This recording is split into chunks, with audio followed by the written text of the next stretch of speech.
دسته‌های استقلال و کوکتاش رو با میدان دعوت می‌نماییم.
ассалому алайкум бинандагони гиромӣ мухлисони бозии футбол.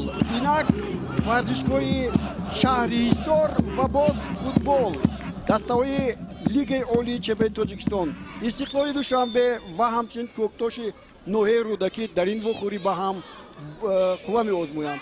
Даври чорум аст дӯстони гиромӣ, аммо ҳарчанд даври чорум аст, алҳол Истиқлол чемпиони Тоҷикистон ҳамагӣ ду вохӯрӣ гузаронидааст ва Коктош бошад дар се вохӯрӣ.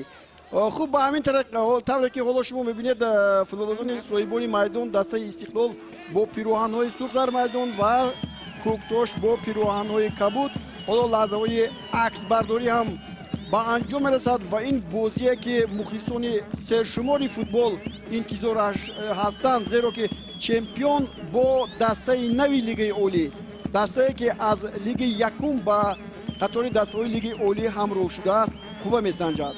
Хуб, дар таносуби ин бозиҳо аллакай мо дидем ки дастаи Коктош, дастаи нави Лигаи олӣ дар баробари дигар дастаҳои Лигаи олӣ баробар бозӣ карда метавонад.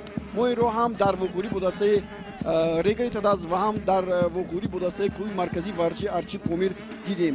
Имрӯз Истиқлол ин дастаи навро имтиҳон мекунад. Чӣ гуна мо шумо баробар шоҳиди ин вохӯрӣ мегардем. Ҳоло дӯстони гиромӣ, биёед аввал бо ҳайати дастаҳо шинос мешавем ва баъдан гузоришамонро идома хоҳем дод. Хуб, дар майдон меҳмонон бо чунин ҳайат ба майдон омаданд. Дарвозабон рақами 1 Баҳовиддин Холиқов, рақами 17 Аҳтам Холбоев, рақами 5 Аслиҷон Мансуров, легионери o'zbekistoni, рақами 4 Артур Принц, ин легионер аз Гана аст.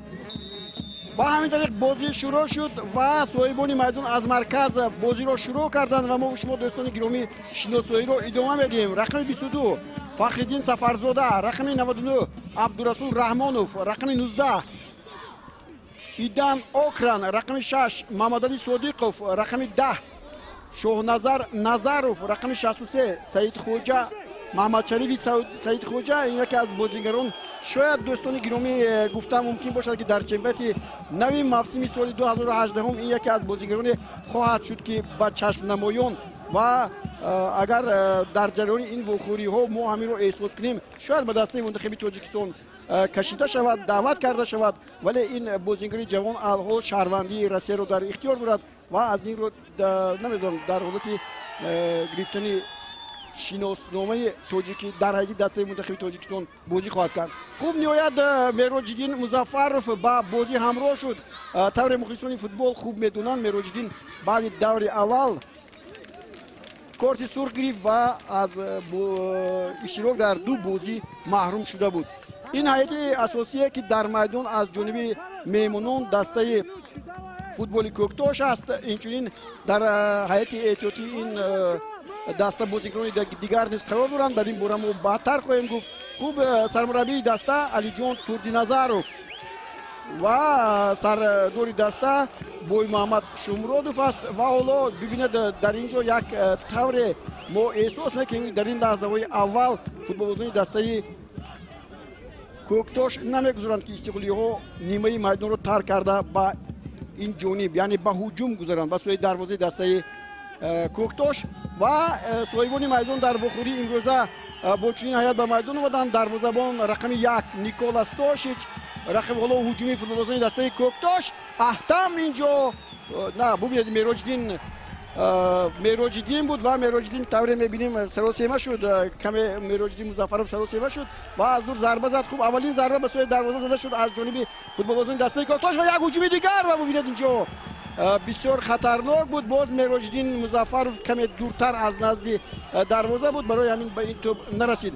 خوب 21 رامش جلیلوف، 19 احتم نظروف، رقم 6 دوران ارگاشف، سیاوش اسوارov رقم 2 محافظتگران. خوب ارتیوم برانوفسکی 5 23 احسانی پنجشنبه، رقم 20 امیربek جورابویف، 18 فتولوف، 14 شریدین بابویف و نیکولای زنکو رقم 9. هیئت اساسی این دسته سرمربی دسته محسن محمدیف. حالا باز هجومی دسته کوکتاش و باز کناری چپ رو نظروف اینجا در نظر دو نفر محافظتگران بودن ضربه میزند و ستاشیچ در جایش است. خوب دو ضربه است، حتی سیوم ضربه است که به سوی دروازه استقلال میرود و ما شما طوری من با شما گفتم دوستان گرامی امروز بازی نهایت زیبا رو خواهیم دید. در امتحان چمپیون دسته نوی لیگ یکم، لیگ اولی از لیگ یکم به لیگ اولی برآمده است، هنرنمایی میکند. در بازی امروزه داوران اینها هستند. حالا هجومی دسته استقلال ولی اینجا رحمانوف است و این توپ را زده بیرون میکند. امروز داور در میدان نیکروز عمروف است، داوری درجه یکم از باختر. با او قاعده ویرانکنی این اولی قاعده ویرانکنی در بازی امروزه است و طوری میبینیم کاپیتان فتولوف رو زده از پای میافتند. باری دیگر میبینید انور نظرov یک توپ خوب رو پرتافت ولی پشت پای بود. اینجا در حقیقت قاعده بازی ویران شد و اولین ضربه جریموی از جانب فوتبالبازان دسته استقلال به اجرا میرسد. فتولوف این بازیگری شورادیاری تاجیکستان از این نقطه ها بسیار ضربه های عالی بزند و قریب گل.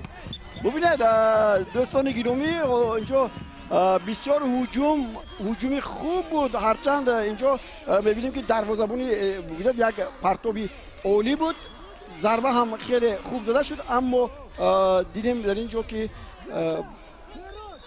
بازیگری دسته استقلال از نقطه نظر داوری کناری اینجا ارتیوم برانوفسکی بود در حالت غیر بازی قرار داشت و حالا باز فوتبالبازان دسته کوکتاش به پیش میروند. خوب داوران رو تا به انجام شناس میکنم دوستان گرامی. خسروی صدیقزاد یاوری رفری فدراسیون فوتبال عمومی جهانی از شهر دوشنبه، حمزه شوی مردونوف هم همچنین از شهر خراسان است. داوری احتیاطی گلمراد سعدالله است و امروز ناظری داوران دلاورشاه ارزیف یکی از داوران نمایان تاجیکستان، داوری درجه بین المللی و کمیسری بازی کامرون شادیف.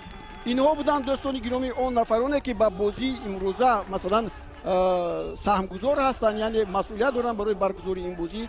و حالا با پیش جورابویف هجوم دسته استقلال رو از نزد میدان دروازه شروع میکند با سیاوش اسارف و ببینید در اینجا یک پرسینگ دسته احساس میشود که امروز دسته کوکتوش همین طور بازی رو با استقلال دادنی نیست به چمپیون، یعنی از چمپیون شاید هراس ندارد، اما چمپیون باید نشان دهد که چگونه او میتواند در اینجا بازی کند.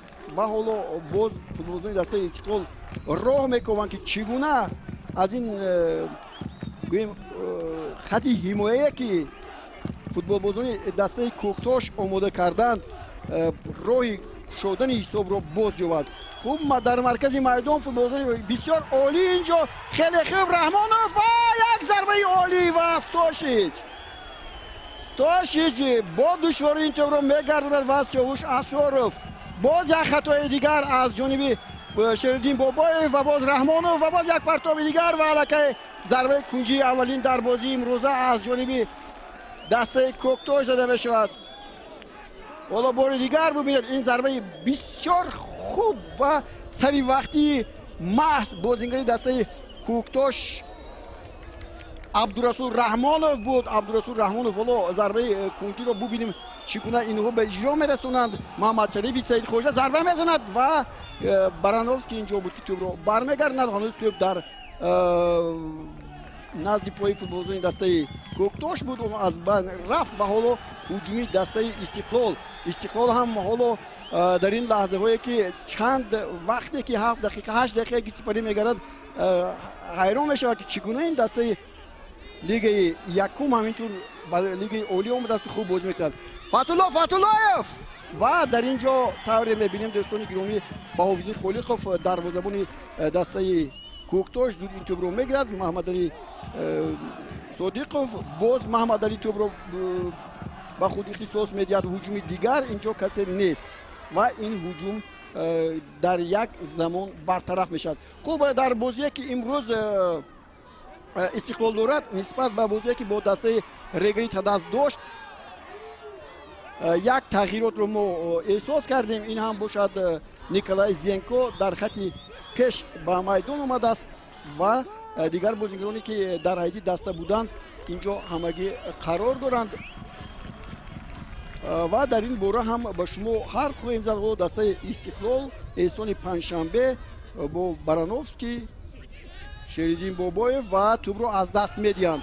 هجومی برتواری دسته کوکتوش تشکیل مییابد. محمد شریفی سید خوجه این یک بازیگری هست که صاحب هم یک استعداد بلندی توپ رو نگاه داشتن است و امروز در حیط دسته کوکتوش هم تغییرات هست. 2 نفر اینجا محمد علی صادقوف در میدان هست، از این پیشتر در اینجا عادل بابونظرов بازی میکرد و باز یک تغییرات دیگر این میروج مظفرов در صف پیش در خط پیش پیدا شده است. همه این اینجا مخلصان هستند، آواز مخلصان رو میشنوید و حالا باز یک هجوم است از جانب محمد شریفی سید خوجه و اینجا قاعده بازی رو محمد شریف ویران میکند در مقابل محافظتگری دسته استقلال دوشنبه سیاوش اسرارov و این رو داور خوب معاینه دارد. ببینید اینجا حالا بله در اینجا با دست حتی بازی کرد محمد شریف و از این رو قاعده بازی در حقیقت 100% ویران شده بود. خوب کمی هست این یک حالتی که حالا باز عبدالرسول رحمانوف باز یک حالتی خوب و اینجا قاعده بازی رو ویران میکنن. نمیگه داور قاعده بازی ویران نشده از سیاوش اسرارov به نظرم کمی هم باشد پیش پای داده بود، اما به نظر داور خیلی که نزدیک بود این چیز از روی قاعده معنی داشت و حالا هجومی فوتبالبازان دسته کوکتوش به انجام رسید و هجومی نفت تشکیل می شود. خوب طوری میبینید 5 ضربه به سوی دروازه دسته استقلال دوشنبه و حالا باز یک حالت دیگر ببینید اینجا در حقیقت رسشی پای بود. یک بار دیگر میبینیم بله رسشی پای بود. اینجا داور میتونست که ضربه جریمه تعیین کند، اما خوب این از این داور است، برای همین هم چیزی گفتنی نیستیم. به هر نحو حالا باز فوتبالبازان دسته کوکتوش اینجا فخرالدین سفرزاده тӯбро бо дасташ ба бозӣ хоҳад даровард. дур мепартояд ба Маҳмадшарифи Саидхоҷа. Маҳмадшариф ҳоло дар наздаш Сиёвуш Асроров аст ва боз тӯб дар ихтиёри футболбозони дастаи Кӯктош боқӣ мемонад.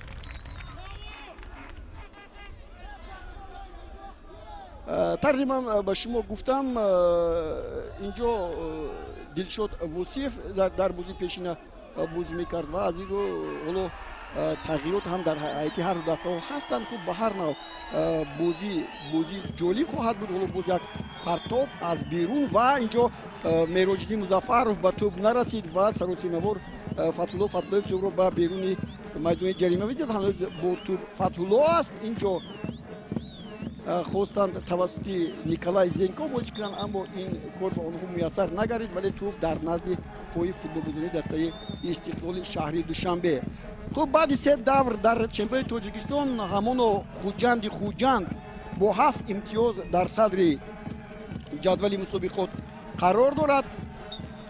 ҳоло бори дигар мебинем ин ҳолате ки бархӯрд буд дар ин ҷо Холбеков ва ҳоло боз футболбозони Эҳсони Панҷшанбе аз назди пои Эҳсон қариб тӯбро гирифта буданд. боз бубинед Маҳмадшариф бисёр кӯшиш мекунад дар ин ҷо, вале тӯбро аз даст медиҳанд ва ҳуҷуми дастаи Истиқлол як нав прессингро ҳис мекунад ки чӣ гуна футболбозони дастаи Кӯктош намегузоранд ки ором тӯбро футболбозони дастаи Истиқлол бигиранд ва ҳуҷуми худро ташкил диҳанд. Сиёвуш Асроров, Ҷорабоев, ҳаракат дар майдон хеле зиёд аст. бубинед кабудпӯшони дастаи Кӯктош чӣ гуна пеш мераванд, вале ҳуҷум аз канори рости майдон аст. Ромид Ҷалилов як нафарро сари роҳи худ мегирад, як паси олӣ медиҳад, аммо тавре дидем инҷо Аслиҷон Мансуров, легионери o'zbekistonии дастаи Кӯктош ин ҳолатро бартараф кард ва агар ба бозиҳо ба силсилаи бозиҳои Кӯктош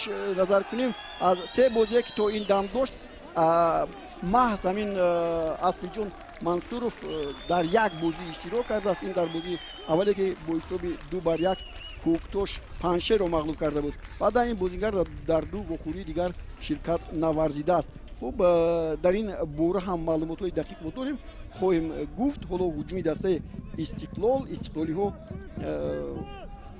як нав мехоҳанд ки хати дифоъро аввал парешон кунанд, аммо ин ба онҳо муяссар намегардад. Сиёвуш Асроров баробари ба хати миёна наздик шудан, прессинги футболбозони дастаи Кӯктош сар мешавад.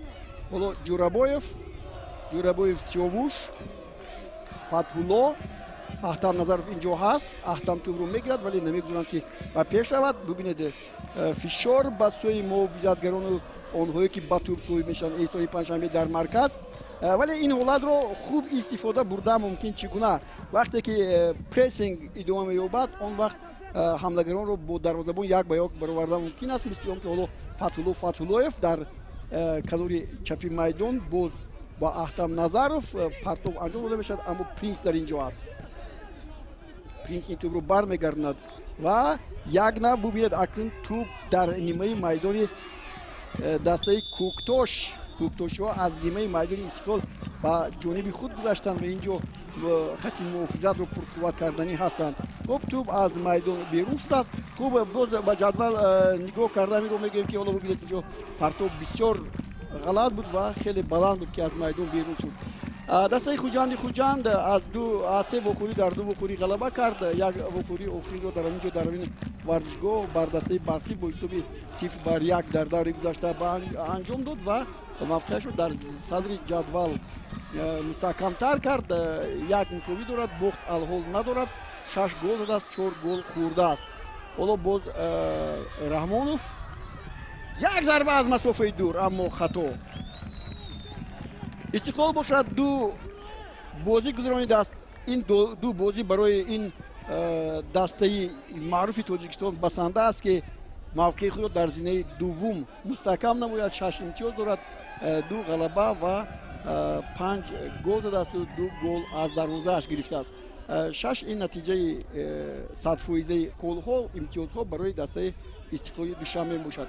Кӯктош чӣ? Кӯктош ҳама дар аввал вақте ки чемпионат оғоз нашуда буд, гуфтанд ки Коктош мисли он дастаҳое ки масалан аз лиги аввал ба лиги олӣ мебароянд ва якбора ба бохтҳои пайдарпай рӯбарӯ мешаванд. Ҳамин тавр мешавад, аммо ин тавр нашуд. Коктош дар бозии аввал як ғалаба ба даст овард, сипас ду мусовӣ бо дастаҳои пурқувват Регари Тадас ва ҳамчунин клуби марказии варзиши Арчи Помир ки ду имтиёзро аз онҳо ситонид. Ин аллакай як дастоварди хуб аст барои дастаи ноҳияи рӯдакӣ, ҳамчун дастаи нави лигаи олии Тоҷикистон. Ва инҷо ҳолати ғайрибозӣ барои Анвар ҳаст ва инҷо дар ҳақиқат буд ҳолати ғайрибозӣ бори дигар. бибинед тақрибан 3-4 қадам ҳатто пештар ҷойгир шудааст.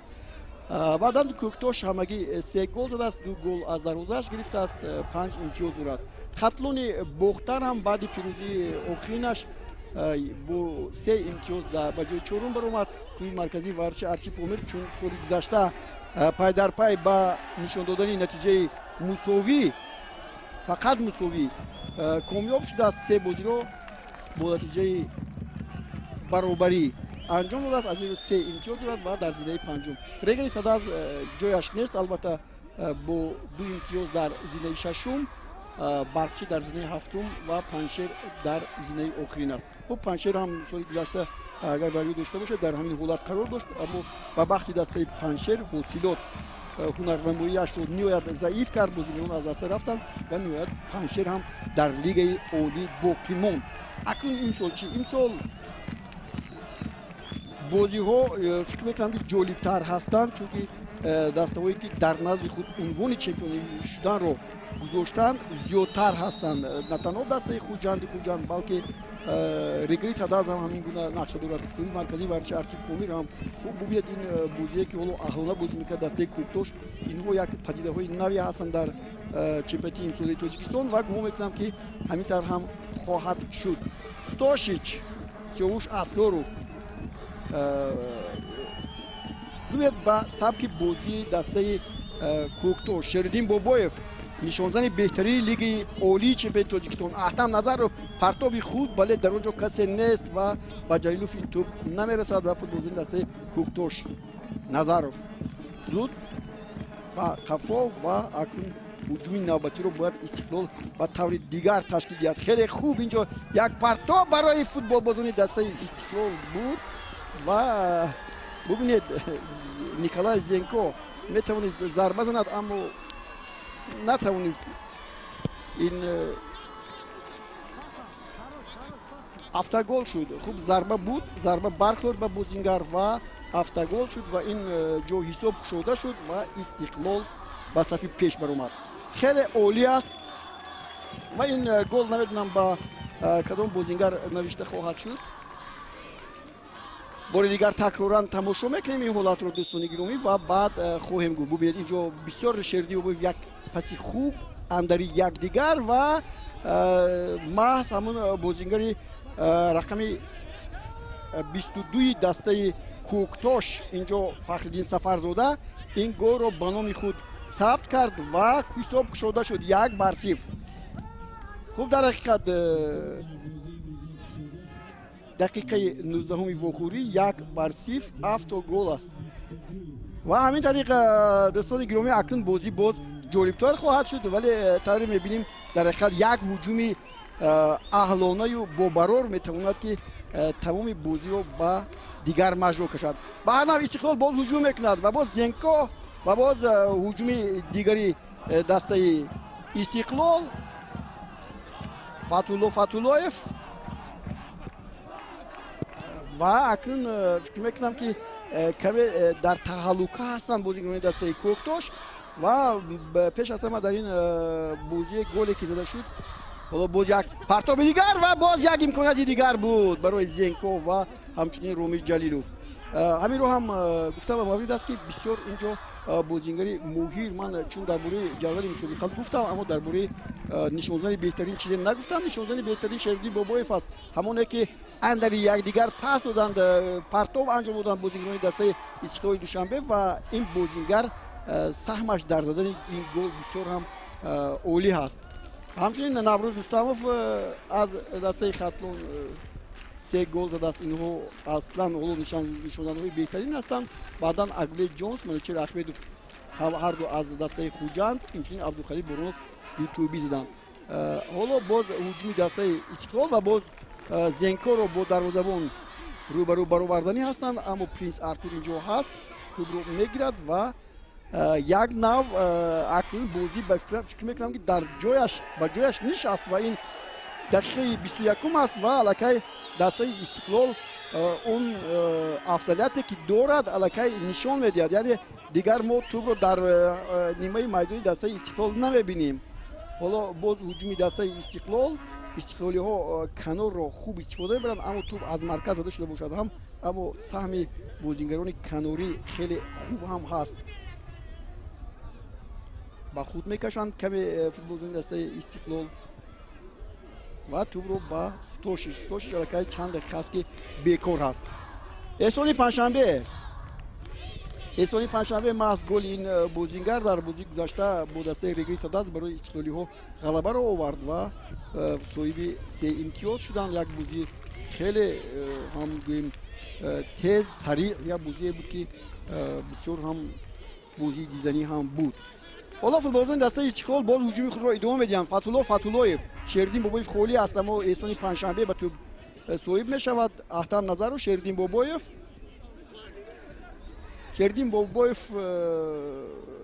عضو دسته منتخب جمهوری تاجیکستان و همچنین فکر میکنم که در دسته منتخب تاجیکستان امروز او ضرورت بیشتر دارد نسبت به دیگر حمله‌گرانی هستند. او یک بازیگری هست که همین گل زده رو حس میکنه.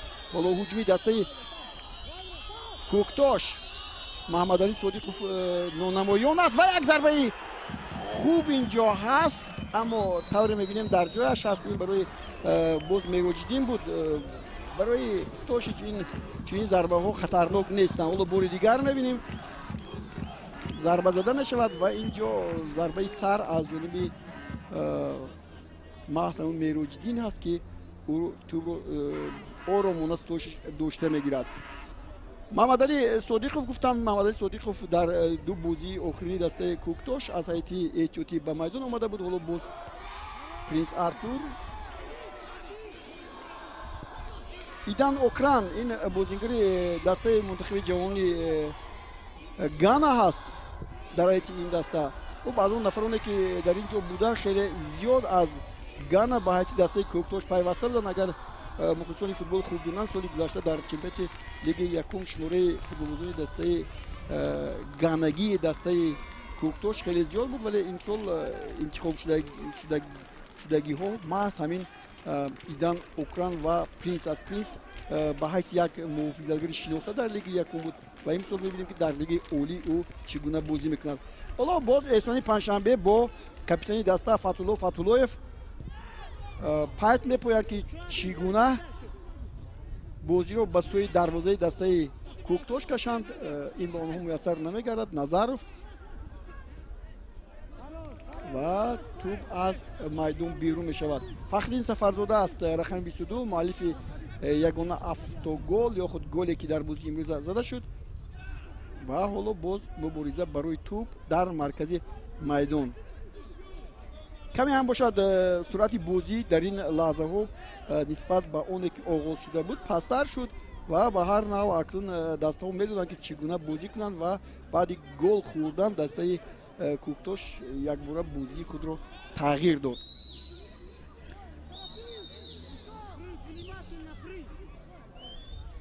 به هر نوع اگر با بازی های دسته استقلال نظر کنیم، دو بازی که پیشتر داشت ستوشیچ از اول در این وخوری بازی میکرد تو آخر در اونجا ارگش هم در دو بازی اشتراک کرده است، یک مرتبه ایواز شده است و حالا باز یک قاعده ویرانکنی قاعده سیزی در محمد علی صادقوف رو زده از پای میافتند و حالا باز فوتبالزن دسته کوکتاش بودید اینجا برخورد نه قدر خطرناک بود ولی به هر نوع قاعده بازی ویران شد.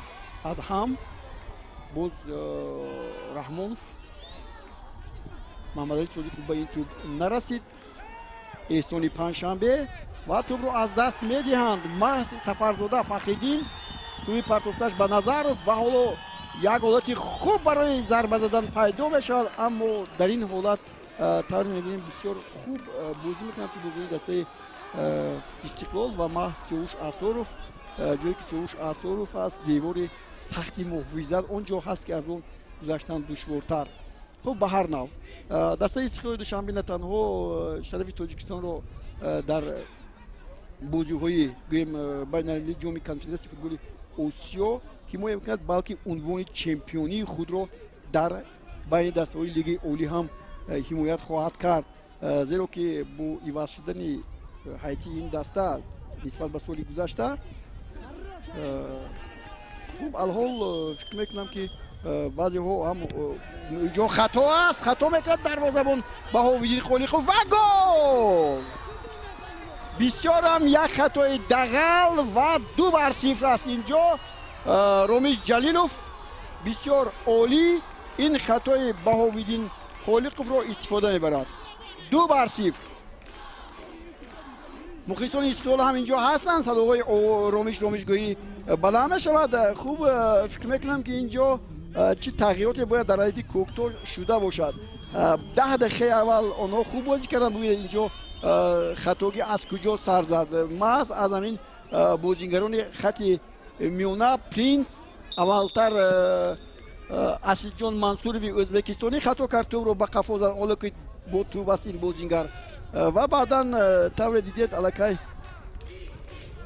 توپ نصیبی فوتبالیست دسته استقلال گردید و حساب تغییر یافت. 2-0 و دیگر نمیدونم که اکنون فوتبالیست دسته کوکتوشه که در این بازی پیش از همه هنگامه میزد که با دسته استقلال برابر بازی میکرد، اما در این حالت ها میبینیم که بازیش هرچند خوب بود در 10 دقیقه اول، ولی این بازی که در 10 دقیقه نشان دادن کافی نیست برای طول این بازی که از 90 دقیقه عبارت است.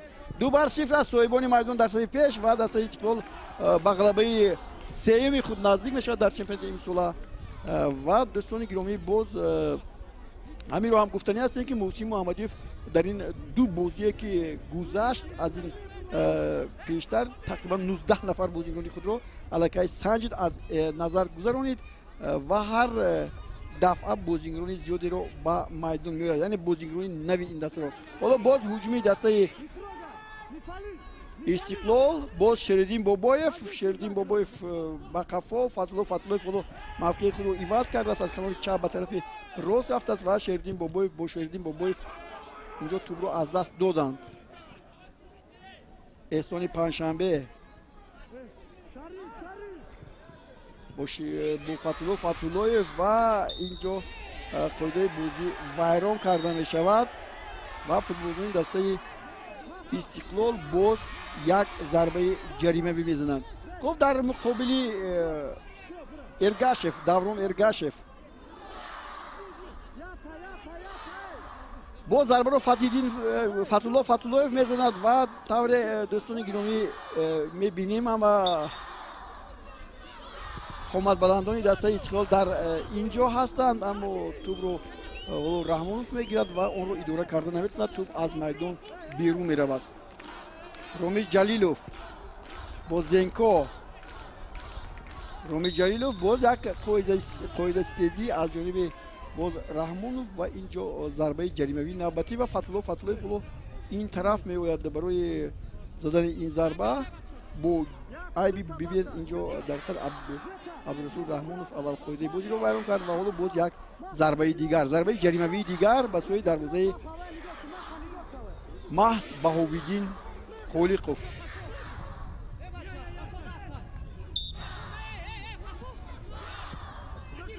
ضربه دیگر اینجا محمد علی صادقوف، ضربه کنجی.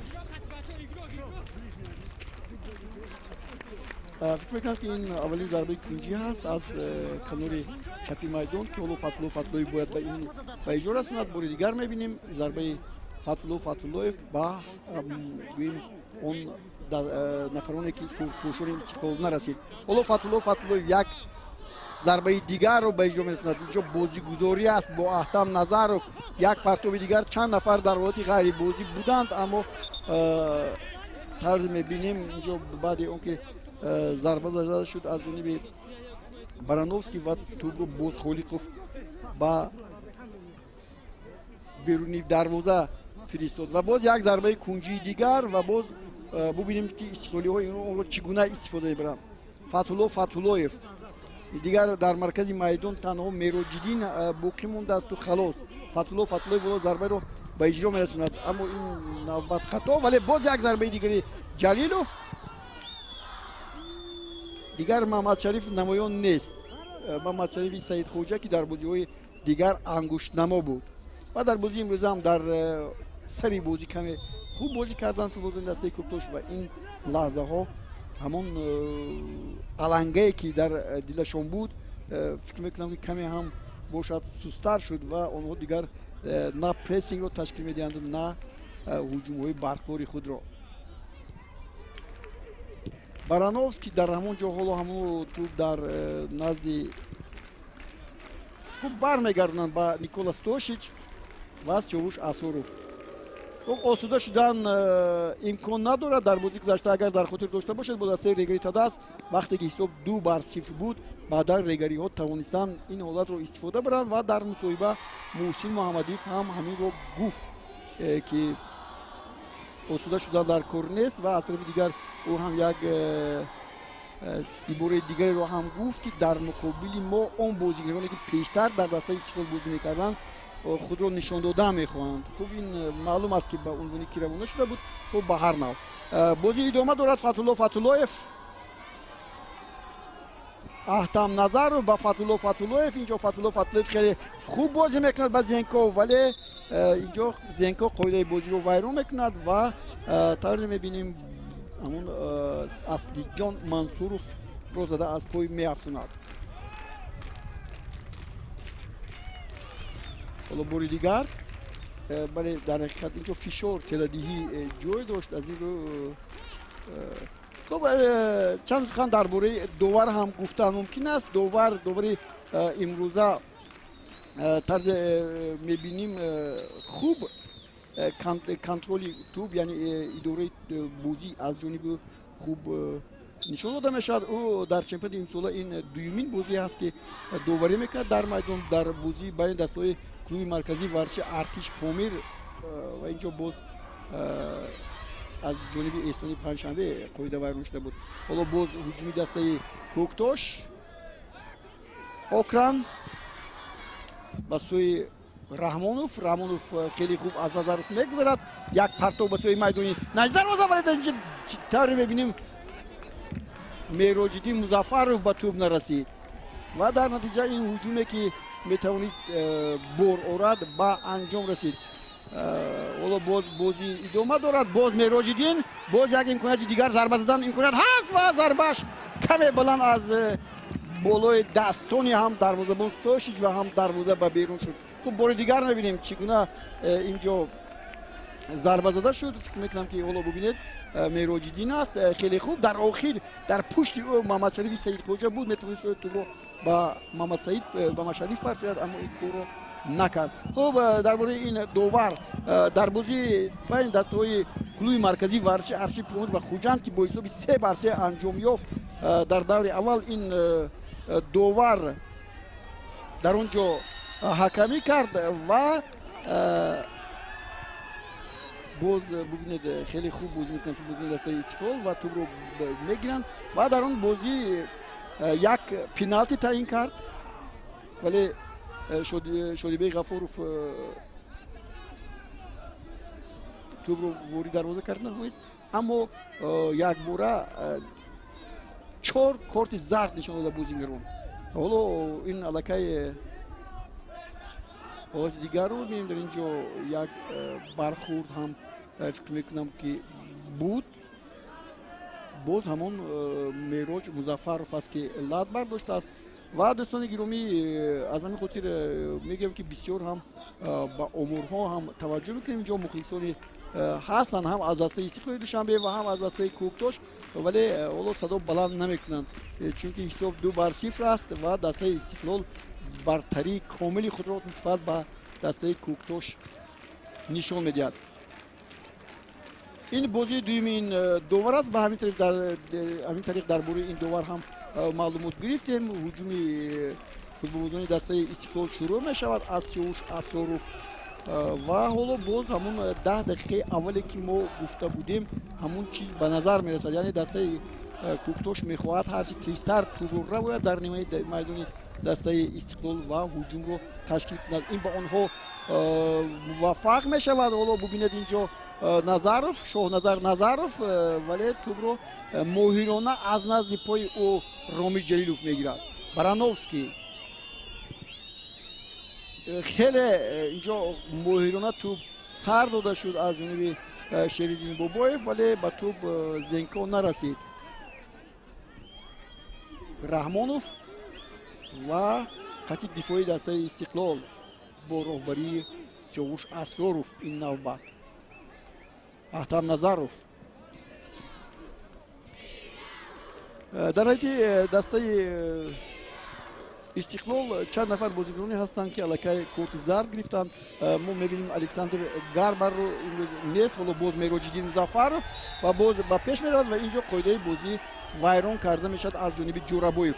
Зарбаи ҷаримавӣ ба сӯи дарвозаи дастаи Истиқлол ба дарвозаи Стошич. Ҳоло бори дигар мебинем Мероҷиддин Музаффаров ва бале дар инҷо буд Ҷорабоев қоидаи бозиро вайрон кард, бар аъло ва чашм намудор буд.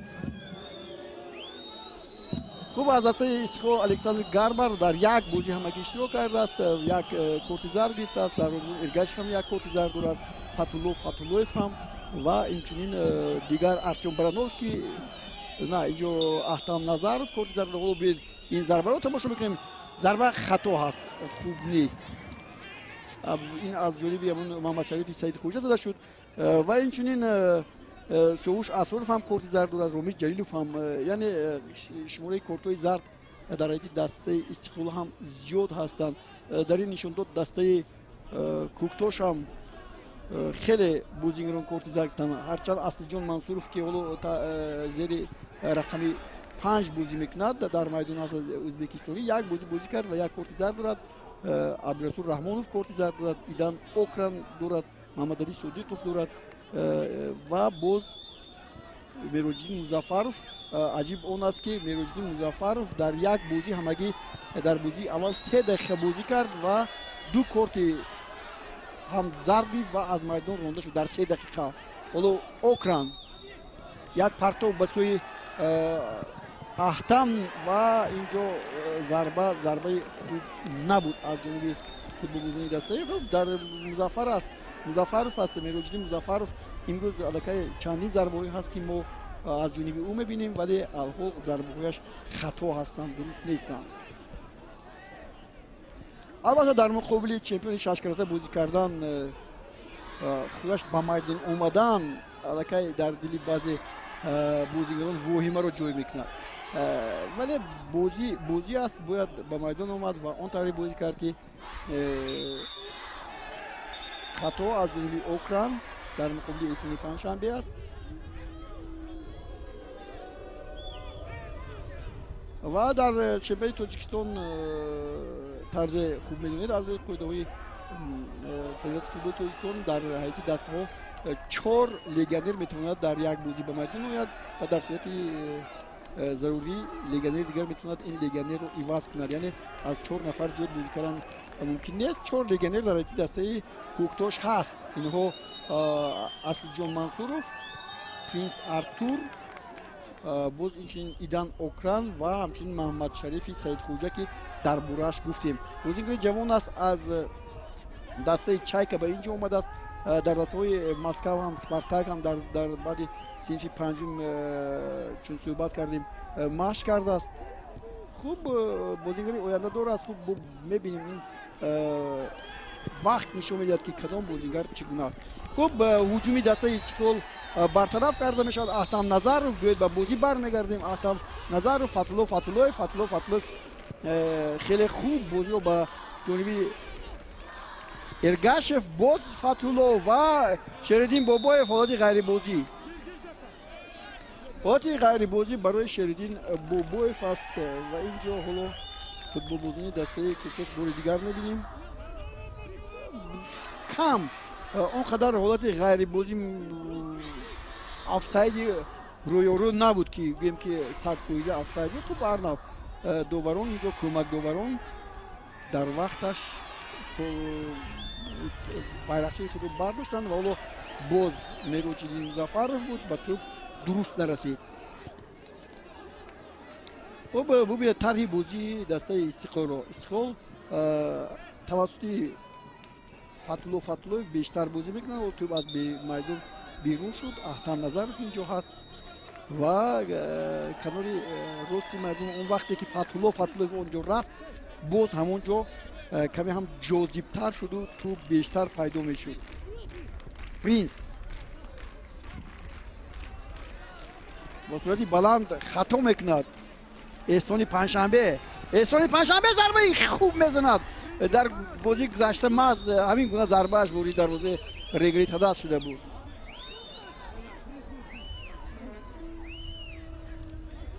бубинед ҳамин гуна зарба зада буд ки ба кунҷи дарвоза ворид шуд ва ҳисоб 2-1 гардид. ҳоло акнун ин Баҳовиддин Холиқов аст ки ба голи дуввуми дастаи Истиқлол гунаҳгори асосӣ ҳисоб мешавад. ҳоло боз Мероҷиддин Музаффаров Стошич зуд ба тӯб мерасад. сурати баланди Стошич инчин Стошич бозингаре ҳаст ки баъзан рӯзноманигорон саволгузорӣ мекунанд дар арафаи бозиҳои ҷоми конфедератсияи футболи Осиё ки барои чи Истиқлол бисёр тӯб сар медиҳад. хуб ин бозӣ аст. боз ҳуҷум, ҳоло ҳуҷуми боз Ҷалилов, Шередин Бобоев қариб буд. Фатуллоев инҷо бубинед тӯб беунвон буд. охирин тӯбе ки зарбае ки зада шуд беунвон буд. Ҷалилов бисёр тӯбро хуб ба майдони наз дарвоза партофт. онҷо 3 нафар бозигуни дастаи Истиқлол буданд. бубинед инҷо Фатуллоев хеле моҳирона тӯбро ба Эҳсони Панҷшанбе дод, аммо муҳофизатгарон садди ин зарба шуданд. хуб ба ҳар нав гуфтам мумкин аст ки то анҷоми вохӯрӣ дар қисми аввал 3 дақиқа дигар боқӣ мондааст, вале ба бозӣ як бозӣ хуб ҳаст. инҷо қоидаи бозиро дар муқобили Раҳмонов вайрон мекунанд. Абдурасул Раҳмонов ҳоло аз инҷо зарба мезанад. Абдурасул Раҳмонов соли гузашта вақте ки дар лигаи якум буд, дастаи Кӯктош ба ин даста омад. хуб дар даставои ҳосилот ҳам пайдо шуд, чандин дастаҳоро иваз кард ва ниҳоят ҷои худро дар ҳамин даста ёфт ва зарбаи беунвон ва Стошич ҳам бояд худро дар ин бозӣ нишон диҳад ва тӯбро ба пеш мезанад ба Барановский. ҳоло Маҳмад Шариф инҷо ҳаст. Барановский ва оҳиста оҳиста фикр мекунам ки қисми аввали вохӯрӣ бо ҳамин 2 гол шояд ба анҷом расад, агар Фатуллоев чизе анҷом надиҳад ё тарҳи бозиро дигар накунад. боз Ҷалилов тӯб аз майдон берун меравад. боз футболбозии дастаи Истиқлол баъдан рӯзи 11 апрел дар ҳамин майдон бозии навбатии худро, бозии даври сеюми ҷоми конфедератсияи футболи Осиёро бо дастаи алаи Қирғизистон мегузоранд ва мухлисони футбол метавонанд биёянд инҷо ба дастаи дӯстдоштаи ҳамаи мухлисони тоҷикистонӣ, чун дар бозиҳои байналмилалӣ ҳама Истиқлолро дастгирӣ мекунанд. онҷо мухлисони ҳамаи дастаҳои Тоҷикистон ва ба инҷо биёянд ва ин дастаро бояд дастгирӣ кард. Истиқлол бозии хуб дар ин ҳолатҳо нишон медиҳад. Эҳсони Панҷшанбе инҷо қоидаи бозиро вайрон мекунад ва футболбозони дастаи Кӯктош бояд зарба зананд. Асилҷон Мансуров, Маҳмадалӣ Содиқов, боз Окран, боз муҳофизатгарон инҷо ба қафо меоянд ва шояд боз ба хатогӣ роо диҳанд. ҳамин тавр ҳам мешавад. бисёр хатарнок буд дар муқобили Шеридин Бобоев. Окран довар бале корти зард нишон додаш мумкин аст. ман фикр мекунам ки бояд нишон диҳад. бисёр ҳолати на он қадар хуб буд барои қоида вайрон кунӣ. метавонист ин қоидаро чунин вайрон накунад. ором бозӣ карда мумкин буд. ҳоло боз ин ҳолатро бубинед. бале ин хушбахтона ки ин пой ба сари бозингари ҷавону баистеъдои дастаи Истиқлол нарасид, ба Шеридин Бобоев.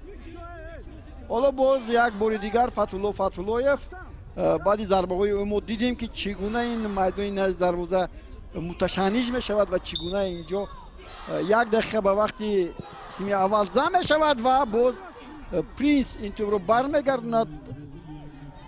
Аҳтам ва раҳмонов бо суръати баланд ва пеш меравад. эҳсони панҷшанбе ҳам бубинед чӣ гуна суръат дорад, вале фатҳулло ин тӯбро мегирад ва зуд ҳуҷуми дастаи Коктош барҳам мехӯрад. Стошич, Анвар, боз як зарбаи дигар ба пеш ба сӯи Зенко. имрӯз Зенко хуб дар голи аввал саҳмаш калон буд, ҳарчанд автогол буд, вале ба ҳар нав дар дигар ҳолат ӯро хуб истифода намебаранд, яъне бо дарвозабон рӯбарӯ бароварда наметавонанд. Раҳмонов боз як партоби дигар хуб дар ин ҷо барои дарвозабони дастаи Истиқлол ин он қадар душвор нест. Никола Стошич, Ҷалилов ва довар нишон медиҳад ки вақти қисми аввал ба анҷом расид. дӯстони гиромӣ, ҳоло мо фурсат дорем ки боз голҳои задашударо дар қисми аввал тамошо кунем. Фирӯз Бахтибеков бо Зиёвиддин дар он ҷо ҳузур доранд ва ин голҳои задашударо ба шумо пешкаш мекунанд. мо шумо бошем ба танаффус меравем ва баъди танаффус бубинем ки дар ҳайати дастаи Коктош чӣ тағйирот мешаваду чӣ гуна метавонанд бо дастаи Истиқлол чемпиони Тоҷикистон баробар бозӣ кунанд.